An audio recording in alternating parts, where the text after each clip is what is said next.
Hello दोस्तों, मैं मोहित लोहिया एक बार आपका फिर से स्वागत करता हूं आपके अपने यूट्यूब परिवार स्टडी स्थल में। मैंने 5 सेट करा दिए हैं, 6 और आज आपके सामने लेकर आया हूं दिल्ली पुलिस का 7वां सेट। आखिरी बार ही होगा लगभग 14 तारीख से आपके एग्ज़ाम में। एक बार सेट को ज़रूर देख जाना, पुराने को सभी को देख जाना, इनको बहुत हेल्प मिलेगी, इनसे बहुत ही हेल्पफुल हैं ये, तो देख जाना एक बार ज़रूर। तो बिना देर किए हुए अपने सेट की तरफ चलते हैं। देखो क्वेश्चन क्या कह रहा है, पढ़ लेते हैं। हेनरी एक कंपनी में काम कर रहा है। उसका मासिक वेतन में 25% घर किराए के रूप में, 15% बच्चों की शिक्षा पर और 18% अन्य मदों पर खर्च हो जाता है। यदि उसकी मासिक बचत 7560 रुपये है तो उसका मासिक वेतन कितने रुपए है? ठीक है, वेतन पूछा है, खर्च दिया हुआ है, समझो। 25% घर के किराए पर खर्च कर दिया, खर्च ले देते कितना है।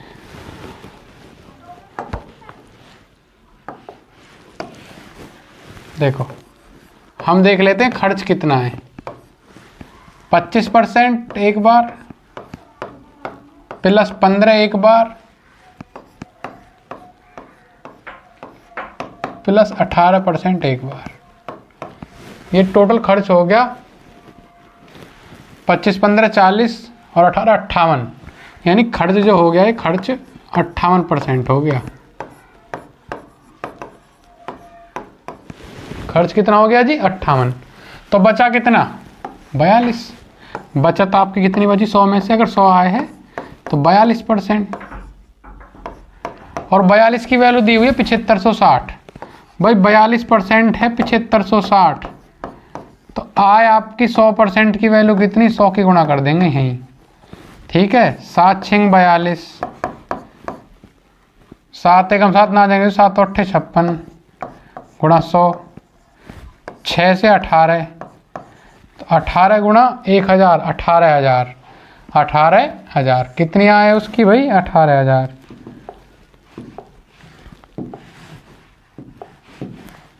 कितनी है जी? 18। ये आपका आंसर हो जाएगा। अगले क्वेश्चन की तरफ चलते हैं बिना देर किए हुए।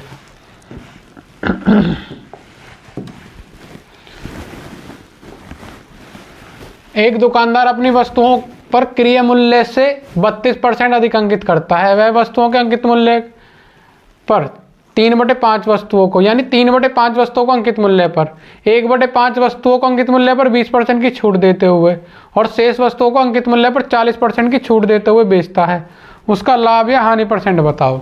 देख लेते हैं, समझते हैं। वो कह रहा है कोई खरीद के लाया, 32% अधिक अंकित कर दी, 32% की चिट लगा दी, ठीक है। कितनी वस्तु थी भाई? ये 3/5 है। यहाँ आप देखोगे ये 3/5 वस्तु है, यहाँ 1/5 वस्तु है। आप देख पा रहे हो 5 टोटल है, 5 में से 3 वस्तु पहले बेची है। कितनी? 3। और 5 में से एक वस्तु दूसरी बार में, 3 और 1 4, एक बाद में बेची होगी, ठीक है। हम मान लेते 5 वस्तुओं का 500, भाई प्रत्येक वस्तु 100 की मान लेते हैं। 5 वस्तुओं का क्रय मूल्य 500 है, तो 1 का 100 हो गया, और 3/5 को अंकित मूल्य, मतलब अंकित मूल्य पर बेच देता है। अंकित मूल्य कितना? 32%, यानी 132 में। 132 थी, 396 रुपये में बेच दिए। अच्छा, 1/5 यानी 5 का 1/5 एक वस्तु, इसको 20% की छूट पर, यानी 20% होता है 100 में से 20 कम कर देंगे 80, 0.8 में, 0.8, 80/100 का मतलब 0.8। तो यहाँ कितने में बेच देगा ये? एक वस्तु को 0.8 की छूट, 80 का मतलब है 0.8, 132 का 0.8 निकाल देंगे सीधा, ये गलत हो गया। 1 गुणा 132 का 0.8, अंकित पे तो छूट दिया है, ये छूट देगा अंकित पे। दूसरी को 40% छूट, तो 132 का 40 घटा देंगे 0.6, गुणा कर लेते हैं हम।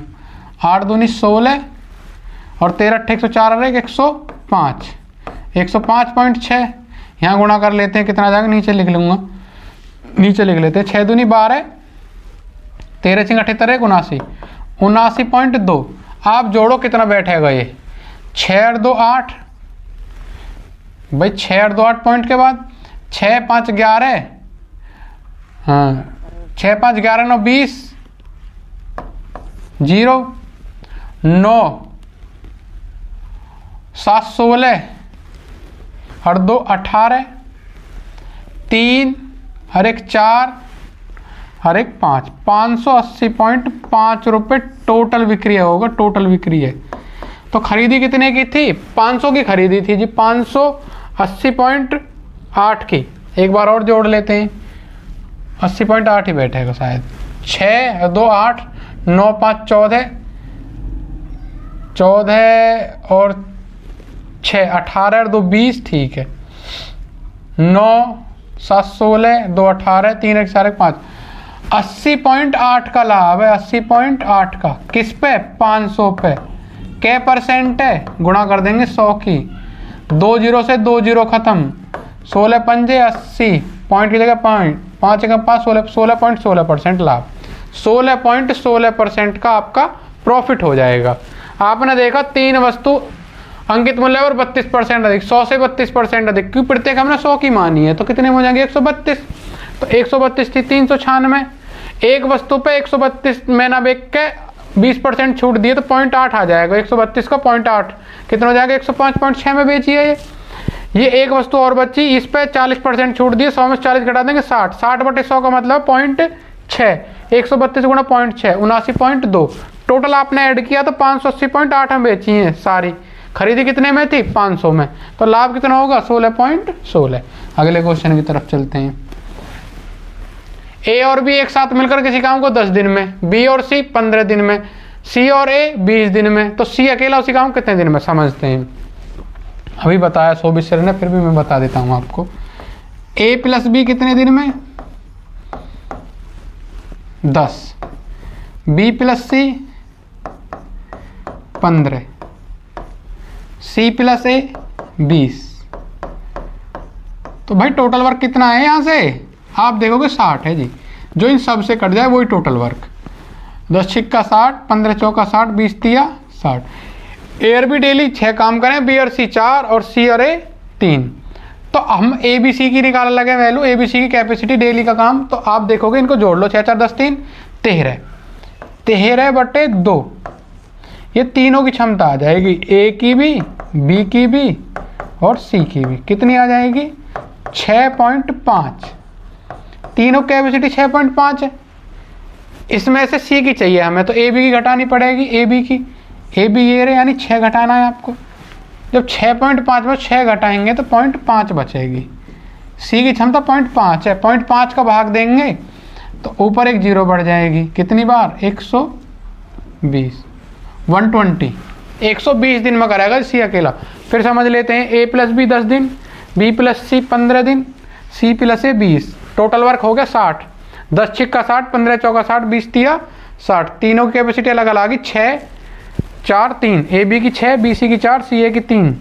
हमें चाहिए इनमें सबकी अलग अलग, क्योंकि सी पर काम करवाया तो सी के अकेले की चाहिए। कैसे निकलेगी सी के अकेले की क्षमता? यानी सी के अकेले का एक दिन का कार्य है। तीनों को जोड़ लो, 6 4 10 3 13 टोटल कैपेसिटी होगी तीनों की। 2 का भाग दे दो, 6.5, क्योंकि 2 बार आ रहे हैं, 2 बार है, 2 बार भी, 2 बार सी। तीनों की क्षमता होगी 6.5 ए बी सी की। इसमें से हम ए बी की घटा देंगे तो सी की आ जाएगी। 6.5 में से हमने ए बी की 6 घटा दी, 0.5 आ गई सी की। 0.5 का भाग दे देंगे 60 में तो 120 दिन आ जाएंगे। आगे की तरफ चलते हैं, उम्मीद है समझ में आ गया होगा। वह संख्या क्या होगी जो हमेशा 2 अंक की संख्या और संख्या के अंकों को परस्पर बदलकर प्राप्त दी गई संख्या के अंकों का योग का गुणनफल हो? अच्छा, समझते हैं। वह संख्या क्या होगी जो 2 अंक की है? देखो समझो, 2 अंक की संख्या हम बना लेते हैं। हम सबसे छोटी होती है 10। 10 को पलटा, 0 1, इनको जोड़ दिया ऐड करके। भाई योग ना दे रखा, ये रहा योग, इनको योग करके तो कट जाए। 11 से 11 बनी, 11 किसको कटेगी? 11 से कटेगी जी, ये आंसर है। और देख लो चाहे आप, 11 है 2 अंक की संख्या, इसको बदला तब भी 11 है। 11 और 11 22, ये 11 से कटेगी। 13 है इसके बाद, या 12 मान लो, और ये 31 है, 31 और 13 44, किससे कटेगी? सब हमेशा 11 के ही मल्टीपल बनेंगे। का क्या गुणनखंड बन जाएगा? 11। ये आपका सीधा सीधा आंसर हो जाएगा। अगले क्वेश्चन की तरफ चलते हैं। एक ऋण का भुगतान 5808 रुपए की 2 समान वार्षिक किस्तों में किया जाना है, एक किस्त है ये, ठीक है। दो समान वार्षिक वस्तुएं लिख दी है ये, मैं लिख देता हूं क्या है ये, किस्त है।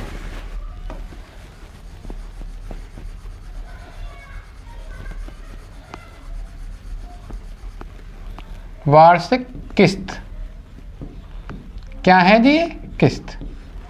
वार्षिक किस्त में किया जाता है यदि चक्रवर्ती ब्याज की दर जिसकी गणना वार्षिक तौर पर होती है 10% है तो ऋण की कुल राशि, देखो पहले साल अगर हम ब्याज देंगे प्रत्येक किस्त की 10% की वैल्यू होती है 1/10, 10 से 11 चक्रवर्ती। दूसरे साल 100 से 10 दाम 100, 11 11 में 121 दूसरे साल। भी चक्रवर्ती ब्याज स्क्वायर घन में बढ़ता है, 10 से 11 दूसरे साल, 10 का स्क्वायर 100, 11 का 121। आप देखोगे ये किस्त है, ये पी है और ये किस्त के मान लेता हूँ, ठीक है। प्रत्येक किस्त बराबर के ही है, पहली किस्त 11 दूसरी 121 है, बराबर है क्या, ये बराबर नहीं है तो बराबर कर लो, इसमें मल्टीप्लाई कर लो 11 की, ये भी 121 हो जाएगी, ये भी 121, इधर गुणा 11 करी तो इधर भी 11 की होगी, तो टोटल हो गया ये 110 और 10 210, और ये 121 है 242 है टोटल जो दो किस्त दी है। पर प्रत्येक किस्त की वैल्यू दी हुई है, यानी 121 का मान दिया हुआ है आपको, कितना दिया हुआ है 121 बराबर 5808 प्रत्येक किस्त का मान। तो आपसे पूछा है 210 की वैल्यू, टोटल राशि 200, चलो एक की वैल्यू निकाल लेते हैं पहले, आगे गुणा कर लेंगे। 11 11 में 121, 11 पंजे 55, 3 11 दूनी 22, 11 अट्ठे 28, 11 चौक 44 बचे के 8, 11 अट्ठे 88, एक की वैल्यू 48। तो आपसे पूछे 210 की वैल्यू कितनी है जी, तो आप कहोगे जी 48 मल्टीप्लाई 210। तो आप देखोगे 0 आना है, 8 एकम 8 आना है, पीछे से 08 नहीं है, इसमें नहीं है, ये रहा 08, 180 ये आ जाएगा आपको सीधा आंसर। देखो समझो, पहले साल 10 से 11, दूसरे साल 10 का स्क्वायर 100, 11 का 121, प्रत्येक किस्त बराबर है 121 सेकंड है तो पहले भी 121 बनाओ, 11 की मल्टीप्लाई करी, इधर 11 करी तो इधर भी 11 करनी होगी आपको, तो हो जाएगा 110 ये 100, ये हो जाएगा 121 की वैल्यू दी हुई है प्रत्येक किस्त का मान। प्रत्येक किस्त कितनी है 5808, 121 की वैल्यू 5808 है तो एक की वैल्यू 48 है जी। जब एक की वैल्यू 48 है तो फिर इसकी वैल्यू कितनी है जी 210, वगैरह ऋण की कुल राशि 210 बैठ रही है, 210 की वैल्यू कितनी, ये हो जाएगा 180, गुणा कर लेना, यही आपका सीधा आंसर हो जाएगा। अगले क्वेश्चन की तरफ चलते हैं, उम्मीद समझ में आ गया होगा। एक प्रकाशक थोक विक्रेता को एक वस्तु 30% लाभ पर बेचता है, थोक विक्रेता खुदरे विक्रेता को वह वस्तु 25% के लाभ पर बेचता है, फिर वह पुस्तक ग्राहक को 20% के लाभ पर 312 रुपये में बेच देता है। अच्छा जी, थोक विक्रेता के लिए पुस्तक का क्रय मूल्य कितने रुपए है, ठीक है समझते हैं क्वेश्चन को। वो कह रहा है एक प्रकाशक ने कोई पुस्तक तैयार करी उसको थोक विक्रेता को बेच दी 30% लाभ पर, थोक विक्रेता ने दुकान पर जाकर यानी खुदरे विक्रेता को 25% लाभ पर, ठीक है। वहां से एक आपके विद्यार्थी ने खरीदी पुस्तक 20% के लाभ पर, मतलब 25% के लाभ पर बेच दिया, वहां से पुस्तक ग्राहक को 20% के लाभ पर बेच दी गई, यानी दुकानदार ने 20% के लाभ पर विद्यार्थी को पुस्तक भेजी जो कि 312 रुपये में थी।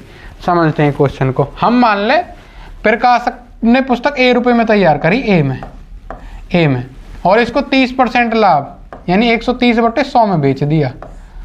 अब ये किसके पास पहुंच गई, थोक विक्रेता के। थोक विक्रेता ने खुदरे विक्रेता को 25% लाभ पर, ये दुकानदार के पास पहुंच गई 125/100।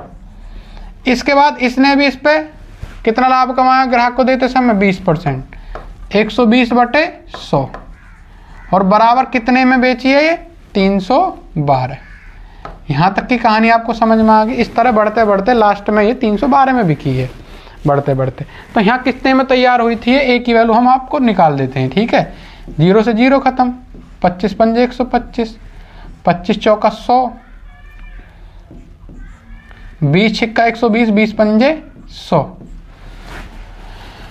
6 पंजे 30, 6 दूनी 12, 13 चौका 52, इस 5 से ये 5 खत्म, 4 चौक 16 गुणा 10 160, ए की वैल्यू आ गई आपकी 160, यानी इसने 160 में तैयार करी थी ये प्रकाशक ने, पर प्रकाशक नहीं पूछा, उसने पूछा थोक विक्रेता। तो थोक विक्रेता को जब बेची प्रकाशक ने 160 की वस्तु, कितने में बेची थी, कै परसेंट लाभ पर, 30% लाभ पर, 130/100 में बेची थी। जिसका इकाई का अंक 8 हो वही आंसर, 6 18, ये राजी 208, 208 ही आपका आंसर हो जाएगा जी। ठीक है जी, गुणा कर लेना, समझ में आ जाएगा।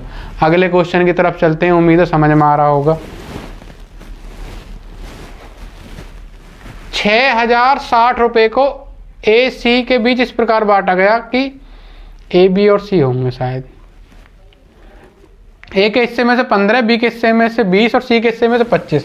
जब यहाँ सी के हिस्से में से 25 करें तो यहाँ बी के हिस्से में से कितने कम करें, 20, तो ऊपर बी भी रहा होगा, ए बी और सी के बीच इस प्रकार बांटा गया कि ए के हिस्से में से 15, बी के हिस्से में से 20 और सी के हिस्से में से 25 कम कर दें तो उनके हिस्से का अनुपात 5, 7 और 8 हो जाता है। तो सी की मूल हिस्से रुपए में बताओ, यानी कि मूल हिस्सेदारी कितनी थी सी की, कितने रुपए थे उसके, समझ लेते हैं। 6060 में से ए के 15 कम करे, बी के 20, सी के 25, यानी 25, 15, 40, 20, 60 रुपए कम कर दिए। भाई तीनों का धन कम कर दिए, ए बी सी का। 6060 में से भाई 15 ये कम करे, 20 ये कम करे और 25 ये कम करे, तो कितने हो गए, 60। तो अब कितने रह गए रुपए ए बी सी के पास, 6000। ये इतना धन इनके पास अब रह गया 6000। और अनुपात में किसमें ये 6000, 5:7:8, ये ए बी सी का अनुपात है। यहाँ से आप देखोगे 8, 7, 15 और 5, 20, यानी 20 की ही वैल्यू 6000 है। 20 की वैल्यू ही कितनी है, 6000।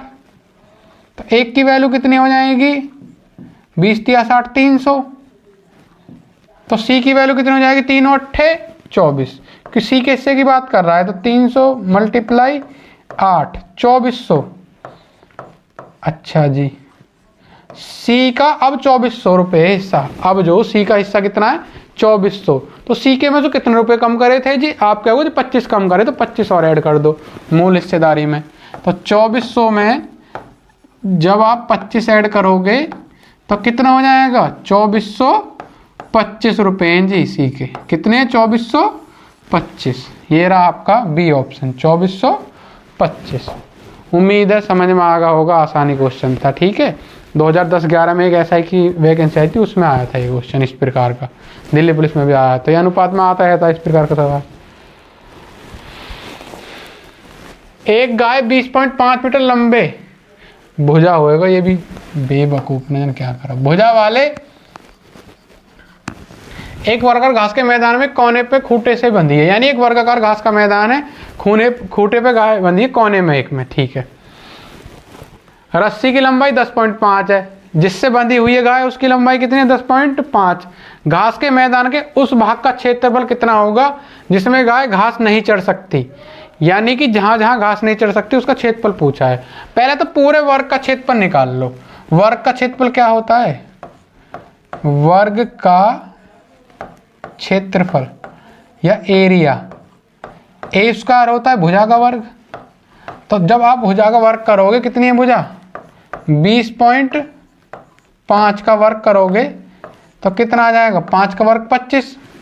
भाई 5 का वर्ग हो जाएगा 25, इधर बचा 20, 20 × 21 420, तो 420.25। ये टोटल क्षेत्रफल है, ये टोटल क्षेत्रफल है 420.25।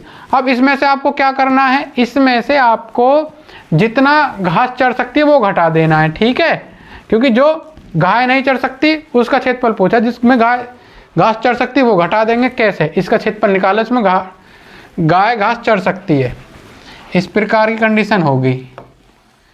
ये जैसे वर्ग है, वर्ग यानी जिसकी सारी भुजा समान है, इस पे गाय बंधी है तो लगभग यहाँ तक का क्षेत्रफल चल लेगी ये। और ये कितनी है, 10.5, 10.5। चलो और बड़ा बना देते हैं।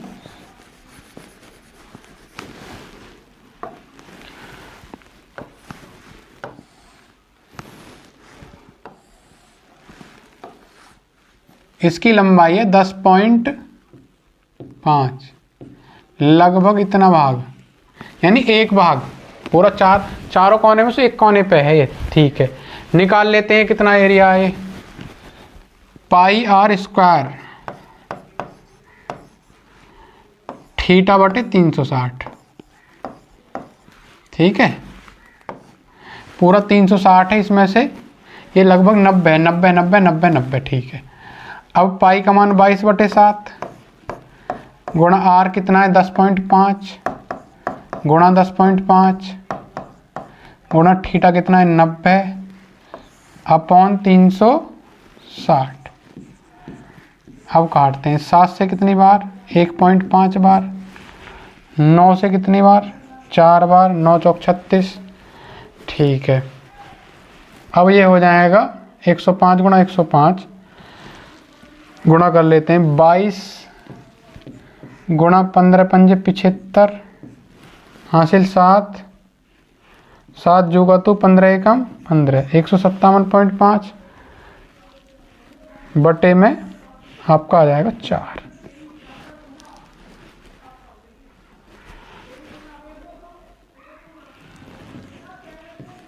चार पंजे 20 4 पंजे 20। इकाई का अंक 5 दोन में आ रहा है। ठीक है, और 400 इसमें से घटाना है, तो लगभग 15 पंजे 75। भाई कितना गुना घट जाएगा 157.5 का 0.5 गुना करेंगे 5.5 की, लगभग 150 के आसपास 15 पंजे 75। भाई देखो आप, ये इतना घट जाएगा, तो आप इसको घटाओगे, गुणा ही कर लेता हूँ, चलो दिखा देता हूँ आपको कितना आ जाएगा। ये 157.15 पंजे 75 7 का 7 15 का 15, ये हो जाएगा 1.575। ये गलत हो गया था, 15.7 ये, चलो मिटा देता हूँ ये यहाँ से देख लेते।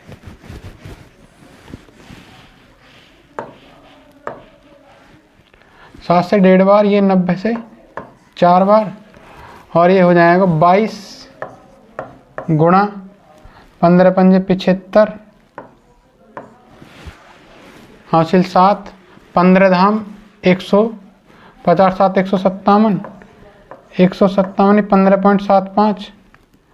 ठीक है, बटे 4, यहाँ से 4 पंजे 20 और 4 पंजे 20, यानी 15 पंजे 75 और 75 पंजे 200, लगभग 100 के आसपास कम होगा। 420 में से 100 के आसपास कम करेंगे तो, और बाद में क्या करेंगे 5 आना, 86 तो आ नहीं सकता, ना 175 आ सकता, ना 350 आवे। आप कम करें ना गुणा करके, क्या करना है आपको 15.75 गुणा 5.5 गुणा करके 420 में से टोटल में से घटा देंगे। भाई आप देखोगे 15 पंजे 75 15 पंजे 75 100 के आसपास ही तो बन रहा है। जब 100 के आसपास कम करेंगे तो यही आ जाएगा 333.625, सीधा आंसर आ जाएगा। कर लेना मल्टीप्लाई। ठीक है, आगे की तरफ समझते हैं। 3 मीटर 50 सेंटीमीटर लंबी 4 मीटर ऊंची दीवार के समान आकार की वर्गाकार टाइलों को लगाया जाना है, यानी एक आयताकार कमरा, इसमें टाइल लगनी है, तो दीवार पर टाइल लगनी है। संभावित रूप से अधिकतम कितनी टाइलों की आवश्यकता होगी? टाइलों की संख्या के लिए बड़ा क्षेत्रफल बटे छोटा क्षेत्रफल। अच्छा, 3 मीटर 50 सेंटीमीटर लगा, 350 सेंटीमीटर ये हो गया। ठीक है, और ये होगा 400 सेंटीमीटर, और इनका एचसीएफ निकालना है, वही वर्गाकार भुजा हो जाएगी। जो इनका एचसीएफ होगा वही वर्ग की भुजा हो जाएगी, वर्गाकार टाइल लगानी है क्योंकि, तो इनका एचसीएफ हो जाएगा 50 इन दोनों काट देगा। इनका जो अंतर है वही एचसीएफ। अब जब 50 ही वर्ग की लंबाई 50 ही चौड़ाई, 50 गुणा 50, यहाँ भी लंबाई गुणा चौड़ाई, 5 सत्ते 35 7, 5 अट्ठे 40 8, 8 सत्ते 56 आ जाएगी। 56 कितने टाइलों की आवश्यकता होगी? 56 56। ठीक है जी, यही आपका आंसर हो जाएगा। अगले क्वेश्चन की तरफ चलते हैं। एक व्यक्ति ने एक निश्चित दूरी किसी चाल से तय की। यदि वह चाल 6 किलोमीटर प्रति घंटा तेजी से चलता तो उसे 30 मिनट कम समय लगता है। यदि 4 किलोमीटर धीमा करे तो 30 मिनट अधिक लगता है। उसकी वास्तविक चाल क्या है? चलो जी देख लेते हैं। मानो कोई व्यक्ति x की चाल से चल रहा है, कोई निश्चित चाल x है। यदि वह चाल 6 किलोमीटर प्रति घंटा तेजी से चले, यानी x + 6 की चाल से चले, दो चाल होगी, चालों का गुणनफल बटे चालों का अंतर 6 का ही है, गुणा समय का अंतर। समय कितना है आपका 30 मिनट, अधिक कम ज़्यादा अंतर ही होता है 30/60। यही दूरी है अगर वो 4 किलोमीटर धीमा चले, x गुणा x - 4 बटे 4 मल्टीप्लाई 30/60।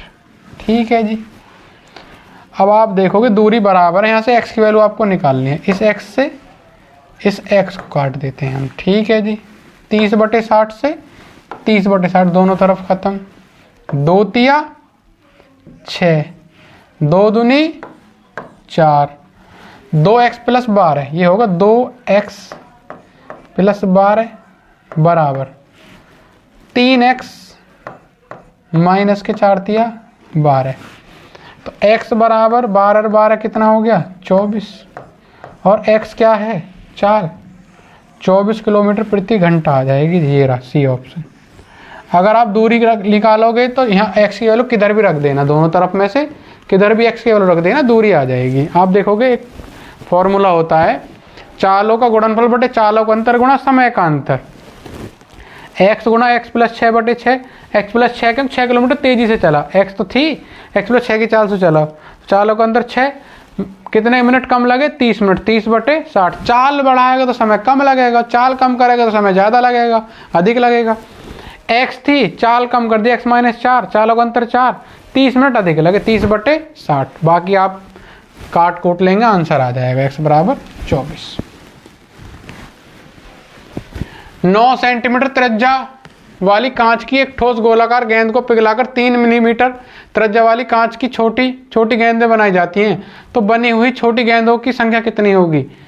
गोलाकार गेंद का मतलब होता है 4/3 πr, क्यों तो इसी में भी है और इसमें भी है, यानी r अलग है, 4/3 पाई तो दोनों में कॉमन है, 4/3 πr का क्यों, ये गोले का आयतन होता है, लिख भी देता हूं मैं, गोले का आयतन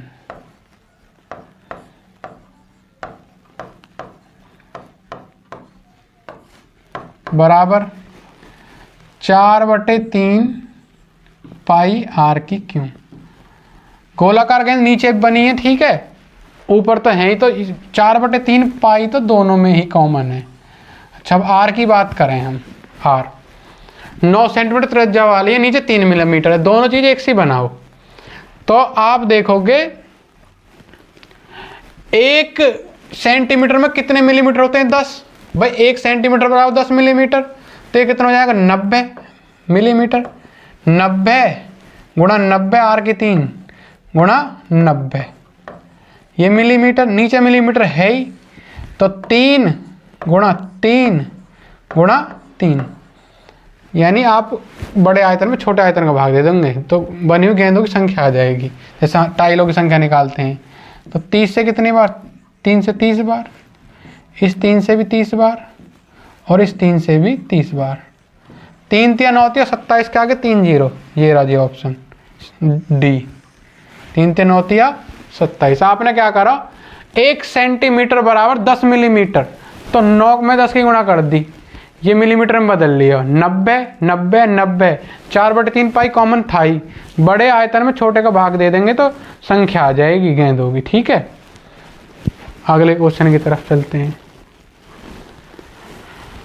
16,000 रुपये पर 3 वर्ष के लिए 5% वार्षिक दर से ब्याज की गणना, वार्षिक रूप से होने पर चक्रवृद्धि ब्याज और साधारण ब्याज के बीच का अंतर।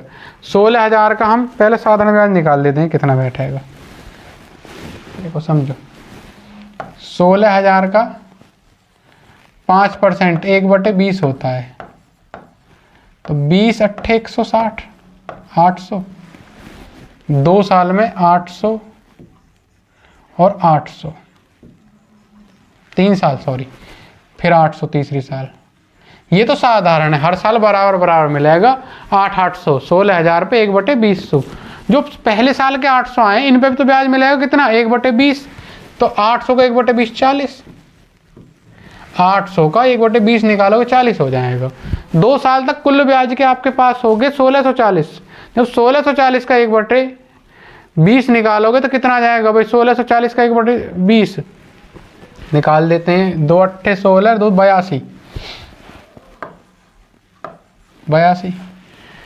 भाई 1640 का 1/20 निकालोगे 82 आ जाएगा। ठीक है, अब आपके जो नीचे वाले बढ़े हैं ना, नीचे वाले ये जो रुपए बढ़े हैं ये चक्रवर्ती ब्याज के हैं और यही अंतर बैठेगा।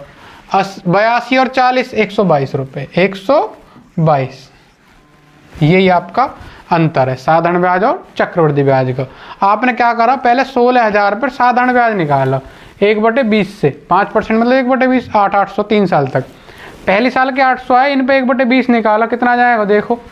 पहली साल के 800 पे इन पे 1/20 की गुणा करेंगे हम तो कितना आ जाएगा? 40 आएगा ना आएगा?